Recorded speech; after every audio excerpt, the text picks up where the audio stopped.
So, my initial reaction to the video Back to School was kind of just surprise, I guess.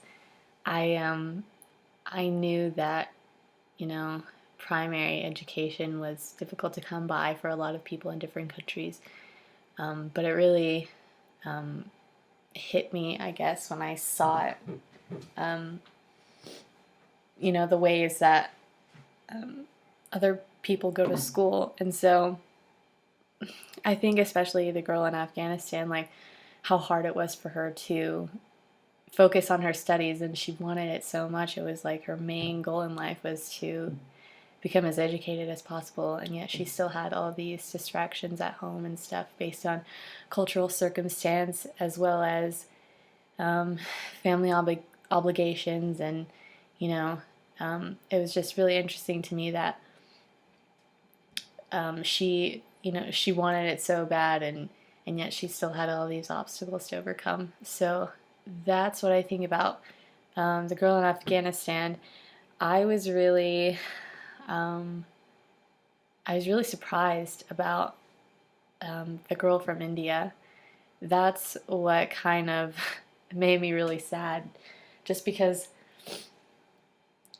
she had such a great um, outlook on life. She wanted to be a school teacher. She wanted to open up her own school, and yet, all of her efforts were kind of crushed when they closed the school at night that she went to.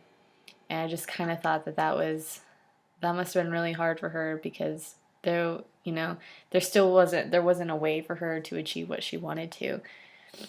And, she didn't really get support from her parents based on their cultural circumstances. They kind of thought that it was, her duty to just get married and to, and not have to worry about education, which I thought was interesting because, we look at education as a way to further our lives, while they kind of looked at it as a setback. Um, Another thing I thought was interesting was, and I think it was in Brazil, with the little boy, they held him back a grade because, well, he had moved up a grade and then he was held back because they thought that he wouldn't do well because he was younger. And I thought that was really interesting, just because, they saw how much he had progressed and like how advanced he was in his studies, and yet they just didn't have faith in him to move up again with the older kids. And I know that there was that threat that some of the younger kids, once they move up, they associate with different types of people in middle school, and then they get in with the wrong crowd or something. And I thought that was really interesting, that they just assumed that he wasn't going to succeed.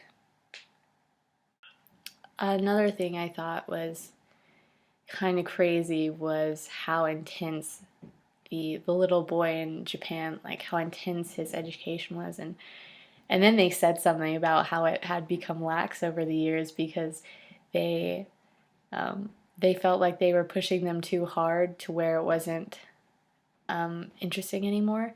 And so they stopped doing school on Saturday.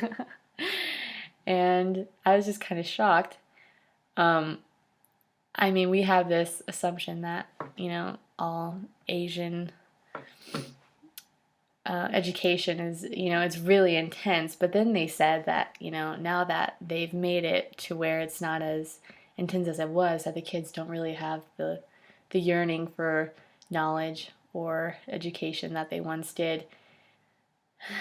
I still I still think that, they're one of the leading countries in education just because they've made it the priority for their kids. They take it really seriously because they know that it's going to get them far, and that they're going to be advanced and be able to succeed in this competitive world we live in.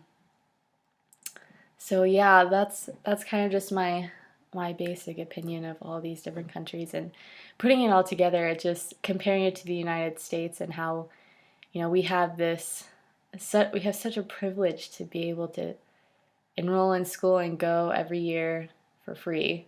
And it's, I think we take it for granted. We definitely take it for granted. And then now that I'm in college, I can really see, the importance of what it does, both intelligence wise, like gaining intelligence, but also socially. Like it's going to help you in different areas of life, all the different aspects that school brings. And so I really feel like we should make it more of a priority, which I think that we're starting to. But yeah.